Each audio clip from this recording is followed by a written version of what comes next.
Welcome students, study at the rate Uttarakhand के online platform में आपका स्वागत है। पर्यावरण एवं पारिस्थितिकी इसकी क्लास लेकर चल रहे थे। इसकी आज ये अंतिम क्लास रहेगी जिसमें हम पर्यावरण के विविध क्वेश्चंस को कवर करेंगे और उनको समझने का प्रयास करेंगे। तो जैसा कि आपको पता है कि 27 क्लासेस का सफ़र हमारा बहुत अच्छा रहा, जिसमें हमने बहुत सारी चीज़ों को समझा है और आपके नई नई चीज़ें लाने का प्रयास किया है। तो ये अंतिम क्लास की तरफ बढ़ेंगे और अंत में मैं आपसे यही कहूँगा कि इसको आप करने के बाद जो आप 27 या 28 क्लासेस हैं, इसको आप दो दो तीन तीन बार करिए, जिससे आपको, मुझे नहीं लगता कि आपको एग्जाम में कोई भी पर्यावरण से संबंधित प्रश्न छूटेगा। इसका लाभ आगामी जो आपका 19 तारीख को एग्जाम है आपका पर्यावरण पर्यवेक्षक का, उसमें आपको जरूर इसका लाभ प्राप्त होगा। ठीक है, तो ठीक है, आज के अंतिम क्लास की तरफ आगे बढ़ते हैं। तो पहला प्रश्न था हमारा, भारत की जलवायु परिवर्तन पर प्रथम राष्ट्रीय कार्य योजना कब प्रकाशित की गई थी। ठीक है, तो ये जलवायु परिवर्तन के चैप्टर में हम इस चीज़ को देख चुके हैं ऑलरेडी। तो भारत की जो पहली जलवायु परिवर्तन जो कार्य योजना थी वो प्रकाशित की गई थी डॉक्टर मनमोहन सिंह के समय, जो प्रधानमंत्री थे तत्कालीन, वर्ष 2008 में। ठीक है, तो ये 2008 में प्रकाशित की गई थी। ठीक, ओके। अब इसके बाद जो कल हम लास्ट क्वेश्चन छोड़ा था, क्वेश्चन नंबर 24, उससे आगे बढ़ते हैं। तो पहला प्रश्न है, मौसम अनुश्रवण युक्ति रेडार सोडार कहाँ स्थापित है। ठीक है, तो ये जो सोडार है जो मौसम की जानकारी देता है, ये 4 जगह स्थित है।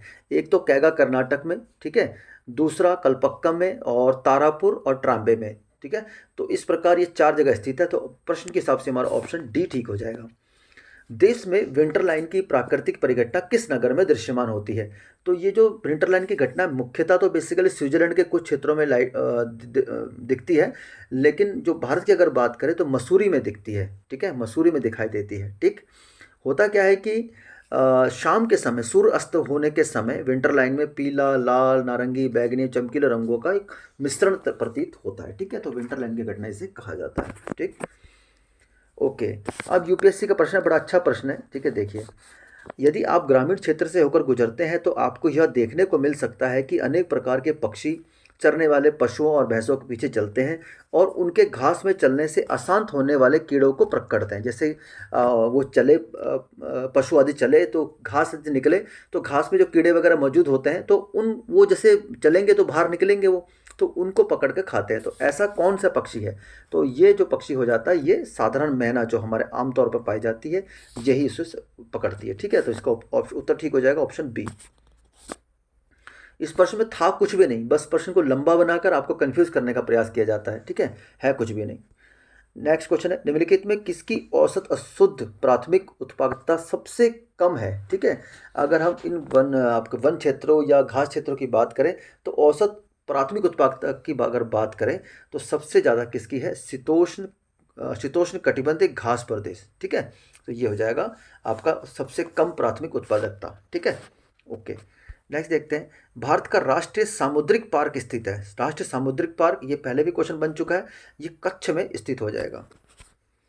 अच्छा, सूची 1 को सूची 2 से सम्मिलित करना है। कुछ वन्य जीव अभ्यारण्य दिए गए हैं और राज्य, ये सारी चीज़ हम पहले कर चुके हैं, अब लास्ट में इनको समेट रहे हैं, एक कंसोलिडेट हम कर रहे हैं ताकि हमारा जो भी एग्जाम से भर्ती हो वो सारी चीज़ें क्लियर हो सके। ठीक है, तो देख लेते हैं इसको कौन सा सम्मिलित है। तो नामदफा कहाँ पर है, ये तो अरुणाचल प्रदेश में स्थित हो जाएगा। ठीक है, बांदीपुर कर्नाटक में स्थित हो जाएगा, पेरियार केरल में हो जाएगा, लामजाओ मणिपुर में। ठीक है, तो आसान प्रश्न था। क्वेश्चन नंबर 32, कभी कभी समाचारों में दिखाई पड़ने वाला घरेलू अंश आवश्यकता डोमेस्टिक कंटेंट रिक्वायरमेंट पद का संबंध किससे है। ये क्वेश्चन हम पहले भी कर चुके हैं। ठीक है, तो डोमेस्टिक कंटेंट का रिक्वायरमेंट किससे है, तो हमारे देश में सौर शक्ति उत्पादन के विकास से संबंधित है। ये प्रश्न कभी ना कभी आपको आने वाले एग्जाम में टकराने वाला है, बहुत इंपॉर्टेंट क्वेश्चन है। ठीक है, यूपीएससी 2017 का प्रश्न है और आने वाले एग्जाम में ये बनेगा। निम्न में प्राकृतिक गैस का मुख्य भाग कौन सा है। ठीक है, तो मुख्य भाग कौन सा हो जाएगा, मीथेन। समुद्री घास निम्नलिखित तत्वों का मुख्य तथा महत्वपूर्ण स्रोत है। तो सबसे ज्यादा महत्वपूर्ण स्रोत किसका हो जाएगा, तो ये हो जाएगा आयोडीन का। निम्नलिखित में कौन सा सही सुमेलित नहीं है। जंतु है और उनकी नस्लों को दिया गया है, ये भी आपको जीव जंतु की नस्लों की अगर आप पढ़ते हैं। ठीक है, तो देखिए, भैंस भदावरी नस्ल बिल्कुल ठीक है, गाय सिंधी, बकरी जमुनापरी, भेड़ थारपरकर ना हो जाएगा, थारपरकर गाय की नस्ल है। ठीक है, थारपरकर जो नस्ल है ये गाय की नस्ल है। ठीक, ओके। भारत के किस राज्य में सागौन का वन क्षेत्र सर्वाधिक है। वेरी इंपॉर्टेंट क्वेश्चन है, किस में है सर्वाधिक, मध्य प्रदेश में। हाल ही में भारत हमारे देश में हिमालय बिच्छू बूटी जेराडीनिया डाइवर्सिफोलिया के महत्व को बारे में बढ़ती हुई जागरूकता थी, क्योंकि यह पाया गया, ठीक है। तो बिच्छू बूटी या बिच्छू घास जो हमारे उत्तराखंड में भी पाई जाती है बहुत ज़्यादा, तो इसमें क्या होता है कि यह वस्त्र तंतु का संधारणीय स्रोत है, ठीक है। ये इसका उत्तर सही हो जाएगा, ठीक है। बेसिकली जो हिमालय बिच्छू बूटी है, जिराडेनिया डाइवर्सिफोलिया, वो क्या होता है कि इसके रेशे जो होते हैं ना, उसके वस्त्र उद्योग में काफ़ी लोकप्रिय होते हैं, ठीक है। इसकी अच्छी कीमत स्थानीय और अंतर्राष्ट्रीय बाजार में मिलती है, तो वस्त्र उद्योग में ये महत्वपूर्ण स्रोत हो जाएगा, ठीक। ओके। अब हमें सूची 1 को सूची 2 से सम्मिलित करना है। अब इसमें कुछ हमारे दिया गया है, कुछ त्वचा कैंसर, ध्वनि प्रदूषण और उससे संबंधित सारी चीज़ें दे रखी है। तो त्वचा कैंसर का कारण कौन बनता है? पराबैंगनी प्रकाश, ठीक है। ओके। ध्वनि प्रदूषण डेसिबल में नापा जाता है। वैश्विक तापमान का संबंध किससे हो जाएगा? कार्बन डाइऑक्साइड से। और ओजोन छिद्र क्लोरोफ्लोरोकार्बन से। तो उम्मीद करता हूँ बड़ा आसान था, ये आपको आ जाना चाहिए, ठीक है। अगला प्रश्न है, सूची 1 को दूसरी 2 सम्मिलित किए। ये हम दोबारा रिपीट हो रहा है क्वेश्चन, ठीक है। लगभग सेम ही प्रश्न था, बट अलग अलग एग्जाम में ही आया हुआ। देखिए ये वाला क्वेश्चन आया हुआ है यूपी लोअर सबोर्ड 2015 में, और सेम क्वेश्चन रिपीट हुआ है 2016 में बीपीएससी में, ठीक है। अगला प्रश्न देखते हैं। कुछ भूगर्भिक विरासत स्थल है और उनको स्थान के साथ में मैच करना है, ठीक। तो सबसे पहले राष्ट्रीय काष्ठ जीवाश्म पार्क, ठीक है, इंपॉर्टेंट है, थोड़ी डिफरेंट चीज़ें बनती हैं। तो ये कहाँ पर हो जाएगा? ये हो जाएगा तिरुचिरापल्ली में, ठीक है। दूसरा है शिवालिक पार्क। शिवालिक पार्क कहाँ हो जाएगा? सिरमौर में, ठीक है, सिरमौर में हो जाएगा। तीसरा है स्ट्रेटोमेटोलाइट पार्क, ठीक है, स्ट्रेटोमेटोलाइट पार्क हो जाएगा चित्तौड़गढ़ में। और अंतिम है लोनार झील, ये बुल्ढाना में, ठीक है। तो इस प्रकार ये हमने सुमेलित कर लिया है, और सुमेलित करने के बाद जो हमारा आंसर निकल के आएगा ऑप्शन सी आ जाएगा, ठीक है। चेक कर लीजिएगा एक बार आप। सुनामी की उत्पत्ति किसके द्वारा होती है? सुनामी की उत्पत्ति किसके द्वारा होगी? तो बहुत आसान प्रश्न है, समुद्र के भीतर होने वाले भूकंपों से, ठीक है। ओके, नेक्स्ट प्रश्न देखते हैं हम लोग। निम्नलिखित में कौन सा एक भारत का राष्ट्रीय जलीय प्राणी है? ठीक है, तो भारत का राष्ट्रीय जलीय प्राणी कौन सा हो जाएगा? गंगा की डॉल्फिन, ठीक है, गंगा की डॉल्फिन को राष्ट्रीय जलीय प्राणी कहा जाता है।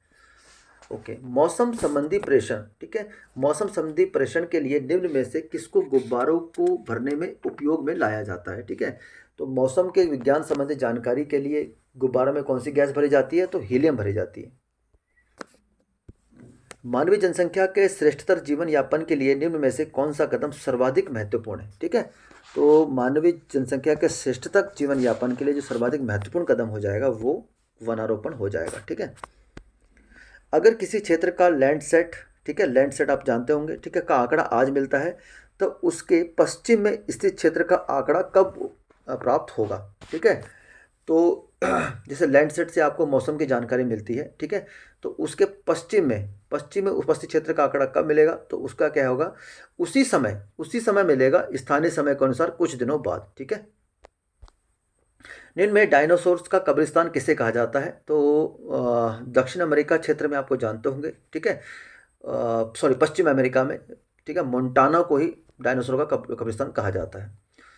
ओके, डीएनए बारकोडिंग किसका उपसाधन हो सकता है? डीएनए बारकोडिंग का संबंध किससे हो जाएगा? ठीक है, तो डीएनए बारकोडिंग का होता है एक तो समान दिखने वाली प्रजातियों के बीच भिन्नता जानने के लिए, दूसरा प्रसंस्कृत खाद्य पदार्थों में अवांछित प्राणी या पादप सामग्री को पहचान के लिए। ठीक है, तो इसका उत्तर सही हो जाएगा ऑप्शन डी। ठीक है, ओके। कौन सा भारतीय वैज्ञानिक UNEP UNEP United Nation Environmental Programme द्वारा फादर ऑफ इकोनॉमिक इकोलॉजी से अभिमन्यत है? ठीक है, तो इसको किससे सम्मानित किया गया? फादर ऑफ इकोनॉमिक इकोलॉजी सम्मानित किया गया, तो ये आपका उत्तर हो जाएगा option C, M S Swaminathan. विश्व स्वास्थ्य संगठन डब्ल्यूएचओ की स्थापना कब हुई थी? तो आसान प्रश्न है, तो डब्ल्यूएचओ की स्थापना हुई थी 7 अप्रैल 1948 को। प्रादीपी भारत निम्न हिम युगों में से किस युग में हिमानीकृत हुआ था? ठीक है, तो ये प्लेस्टोसीन हिम युग में ये हिमानीकृत हुआ था। भारत में मिट्टी बचाओ आंदोलन कहाँ से प्रारंभ हुआ था? ठीक है, तो मिट्टी बचाओ जो आंदोलन प्रारंभ हुआ था ये ना तो थाने ना ही मैसूर, ये हुआ था होशंगाबाद मध्य प्रदेश से ये प्रारंभ हुआ था। ठीक है, ओके, अगला प्रश्न हम लोग देखते हैं। विश्व की सर्वाधिक समस्यात्मक जलीय घास फूस है कौन सी है? ठीक है, तो जैसे आपने सुना होगा जलकुंभी, ठीक है, जलकुंभी जो होती है, आप अगर आप गांव के होंगे तो आपने देखा होगा जलकुंभी फैल जाती है, तो ये जलीय घास फूस के अंतर्गत आती है। इसे कहा जाता है इकोर्निया, ठीक है, इकोर्निया कहा जाता है इसको, जलकुंभी को। तो ये सर्वाधिक मतलब आपका स्वतंत्र प्लावक है और इसमें जाइलम अल विकसित होता है, बहुत ज़्यादा मात्रा में फैल जाती है। भारत में इसे बंगाल का आतंक भी कहा जाता है जलकुंभी को, ठीक है। कभी कभी समाचारों में नेट मीटरिंग देखने को मिलता है, और ये क्या है, इसको प्रोत्साहन के लिए कि हमने किसको प्रोत्साहित करने के संदर्भ में देखा जाता है। तो नेट मीटरिंग योजना का संबंध हो जाता है आपका सोलर प्लांट से, ठीक है। तो सोलर प्लांट से क्या होता है कि परिवार उपभोक्ताओं द्वारा सौर ऊर्जा का उत्पादन और उपयोग, जैसे आपने उत्पादन किया, उत्पादन कर कर आपको विद्युत विभाग को उसको बिजली को मीटर के जरिए ट्रांसफर हो जाती है, और आपके एक तो बिजली में बचत भी होती है, और जो एक्स्ट्रा आप बिजली का जो बचत करते हैं वो आपको उसके सेविंग में जाकर आपको प्रॉफिट भी होता है, ठीक है। तो एक तरह से आप उत्पादक भी हो गए, उपभोक्ता भी हो गए, ठीक है। तो इस प्रकार ये नेट मीटरिंग योजना को कार्य में लाया जाता है वर्तमान में। तो ये आ जाता है संबंध, इसके बाद डिटेल में लिखा हुआ है, ठीक है। तो बची हुई बिजली को बेचकर उससे क्रेडिट में प्राप्त किया जा सकता है, और सोलर प्लांट में मीटर लगाया जाता है। यह मीटर बिजली वितरण कंपनी की तरफ से दिया जाता है, जिसे डिस्कॉम के कनेक्शन से जोड़ दिया जाता है, ठीक है। तो इस प्रकार ये हमारा नेट मीटरिंग काम करता है। तो ये था आज का हमारा अंतिम प्रश्न, और इसके साथ ही आज हमारी पर्यावरण की अंतिम क्लास समाप्त हो जाती है। और ये लगभग 1 या 2 महीनों का सफ़र था, और आपसे उम्मीद करता हूँ आप कमेंट बॉक्स में ज़रूर बताएंगे कि हमारा आपका ये हमारे साथ सफ़र कैसा रहा, और आपकी तैयारी में कितना लाभ सिद्ध हुआ। और मैं आपसे एक ही बात कहूँगा कि इसको आप शुरू से लेकर जो हमारे 28 क्लासेस हैं, आप इसको पीडीएफ आपके पास है ही है, और इसको ज़रूर रिपीट करके देखिए, आपको ज़रूर एग्ज़ाम में लाभ प्राप्त होगा। और इसको फास्ट में करके देखिए, 1.5 में करके देखिए, डबल में कर 2x में करके देखिए, जिससे आपको सिर्फ आंसर ही निकालना है, ठीक है। बाकी आप स्टडी तो कर चुके हैं, तो आप इन क्वेश्चनों को जरूर एक बार 2 या 3 4 बार पढ़ के जाइए, आपको जरूर लाभ होगा। और 28 क्लासें मुझे नहीं लगता कि आपको मैक्सिमम 2 दिन में आप इसको कवर कर सकते हैं, 28 क्लासेस को, अगर आप फास्ट फास्ट कर सकते हैं, ठीक है।